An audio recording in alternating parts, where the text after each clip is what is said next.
بسم الله الرحمن الرحيم والصلاة والسلام على أشرف المرسلين. فيديو جديد من كرة كل يوم مع مؤمن وأخبار جديدة عن نادي الزمالك. عندي سؤال محيرني ومستني إجابته من حضراتكم. تفتكروا لما شيكابالا تم استضافته مع إبراهيم فايق كان إيه الغرض؟ هقول لكم أنا. شيكابالا كابتن فريق نادي الزمالك الفائز ببطولة الكونفدرالية. طيب لما السيد سيف زاهر الإعلامي القديم العتيد اللي عنده خبرات عميقة في مجال الإعلام حب يعمل حلقة مع أحد لاعبي النادي الأهلي، كان المفترض إنه يستضيف مين؟ بالظبط كده، كابتن النادي الأهلي محمد الشناوي. طيب ما كانش محمد الشناوي يبقى رامي ربيعة، ما كانش رامي ربيعة يبقى الكابتن اللي بعده. غير كده لا. اللاعب ذو الوجه الأقبح اللي ظهر مع سيف زاهر بمنتهى البساطة ليس له أي دور في أي شيء، والأهلاوية نفسهم بيقولوا إنه دوره دلوقتي إنه واقف على الخط، كل واحد هينزل يطبطب عليه ويقول له هتجيب جول.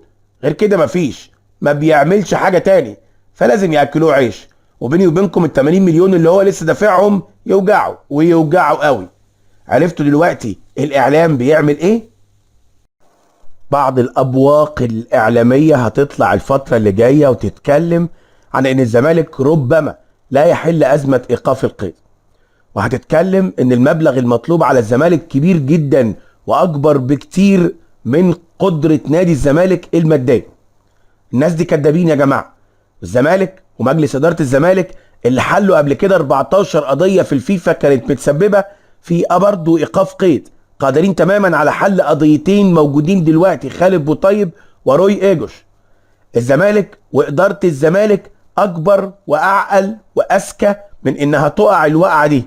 الزمالك بإذن الله في خلال شهر 7 اللي جاي هيحل أزمة إيقاف القيد، وقبل 15 أغسطس هيكون عاقد عدة صفقات محترمة تعجبنا إحنا شخصيا كجمهور. اللاعب مصطفى العش مدافع نادي زد دخل وبقوة في اهتمامات نادي الزمالك للتعاقد معه في فترة الانتقالات القادمة. مصطفى العش مدافع نادي زد يبلغ من العمر حاليا 24 عام، ويعد واحد من أبرز العناصر الأساسية اللي بيتم الاعتماد عليها في فريق نادي زد. اللاعب لفت انتباه المسؤولين داخل نادي الزمالك، وتم عرضه اسما وفيديوهات على جوزيه جوميز المدير الفني لنادي الزمالك، والراجل حتى هذه اللحظات لم يعطي الضوء الأخضر للتفاوض معاه، ولكن إدارة الزمالك متحمسة جدا من أجل التفاوض مع العش والتعاقد معاه. بكاء محمد شحاتة وكواليس انضمامه للزمالك. دخل محمد شحاتة لاعب خط وسط الزمالك في نوبة من البكاء على الهواء مباشرة في حديثه عن انتقاله للزمالك، وأكد أن والده بكى من كتر الفرحة وقتها. وتابع محمد شحاتة تصريحاته وحكى بعض المواقف المؤثرة في حياته في بداية تواجده في فريق طلائع الجيش، خاصة من النواحي المادية، حيث تحدث أن الأموال التي كانت معه كانت تنفذ، وكان لا يرغب في الذهاب لوالده ليطلب منه أموال إضافية، وكانت ماشية بستر ربنا. مؤكدا أنه تحدث مع والده عن التوقيع للزمالك وقال له أنت بتتكلم جد، وما كانش مصدق، وعلم بعدها أن والده بكى من الفرح. وتابع شحاتة أنه كان يحلم بالانضمام للزمالك، وأنه وقع على العقد دون أن يعرف أي تفاصيل داخل العقد، مجرد فقط تحقيق حلمه بالانضمام للزمالك.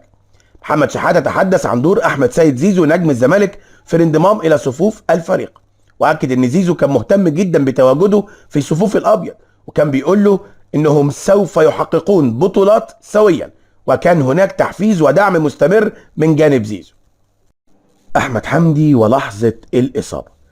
تحدث أحمد حمدي نجم خط وسط نادي الزمالك عن تطورات إصابته بالرباط الصليبي خلال الفترة الحالية.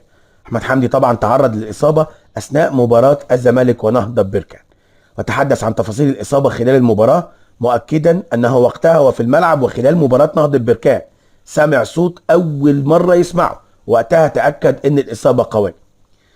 وتابع أحمد حمدي أنه كان يحاول الجري على أحد الكرات، قدمه كانت ثابتة، وحاول أن يستحوذ على الكرة بالقدم الثانية، وهنا سمع هذا الصوت.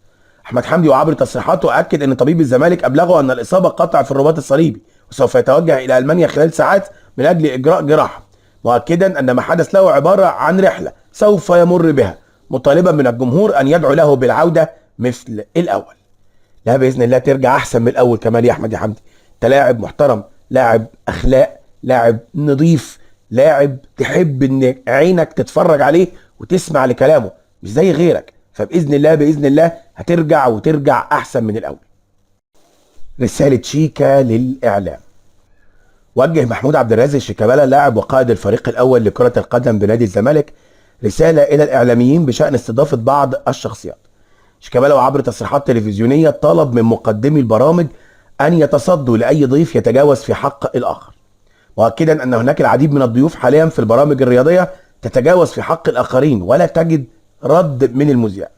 واكد انه يتمنى من اي اعلامي بعد ذلك لما يطلع معاه لاعب لو غلط في حد لابد من وقفه معه في نفس الحلقه من اجل ان تسير الامور بشكل جيد في الاعلام المصري، مؤكدا اننا في النهايه اخوات وبنروح افراح بعض وبكل احترام وادب وبندخل بيوت بعض والعلاقات جيده ما بين كل الاطراف. واكد انه لا يوجد عداء ما بين الزمالك والاهلي كما تصور السوشيال ميديا، الامور مختلفه تماما في الحقيقه. مبادره من شيكابالا لاصلاح ما افسده قليل الادب. علق محمود عبد الرازق شيكابالا لاعب وقائد الفريق الاول لكره القدم بالزمالك على ازمه اللاعب حسين الشحات ومحمد الشيبي، حيث حصل لاعب بيراميدز على حكم قضائي بحبس حسين الشحات عام مع ايقاف التنفيذ.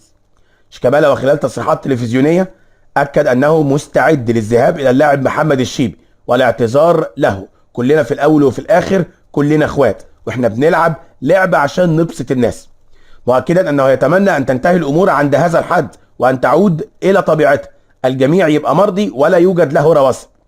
وتابع انه يتمنى عقب التوقف الدولي وعوده محمد الشيبي للقاهره ان يكون هناك جلسه بين كافه الاطراف لحل هذا الامر بالشكل الذي يرضي الجميع، ونشهد اي حد قادر على التدخل للمساعده ان يفعل ذلك من اجل غلق هذا الملف تماما. اتحاد الكوره بيفرفر زي ما بيقولوا، اتحاد الكوره بيصدر اي حد يتكلم في اي حاجه عشان يبرر فعالتهم بايقاف محمد الشيبي 6 ماتشات. علق محمد المشطر المستشار القانوني للاتحاد المصري لكره القدم على قرار مجلس اداره الاتحاد بايقاف اللاعب المغربي محمد الشيبي 6 مباريات وتغريمه 100,000 جنيه. المشطة اكد وعبر تصريحاته ان القرار ضد الشحات تم اتخاذه على اساس حدوث تصالح ما بين الطرفين، وبعد ذلك توجه الشيبي الى النيابه وتم اختاره بان هذا الاجراء مخالف. ووصل انه عقب صدور حكم ضد حسين الشحات كان لابد من اتحاد الكره ان يتدخل بسبب اعتبار الشيبي مخالف للوائح، واكد انه لا تعقيب على احكام القضاء، بيراميدز لم يرد عليهم، مؤكدا انه يوجد بند في قانون الرياضه يمنح الحق لاي عنصر ان يلجا للقضاء، ولكن الدستور يحذر لجوء الرياضيين للمحكمه العاديه. كلام ما انتش فاهم منه اوله فين واخره فين. هقول للاستاذ محمد المشطة او المستشار محمد المشطة اللي على دماغي من فوق كلمتين اتنين. لجنه الانضباط قالت ان محمد الشيبي من حقه اللجوء للقضاء المدني. الشركه الراعيه للزمالك تفاجئ الرباعي الدولي.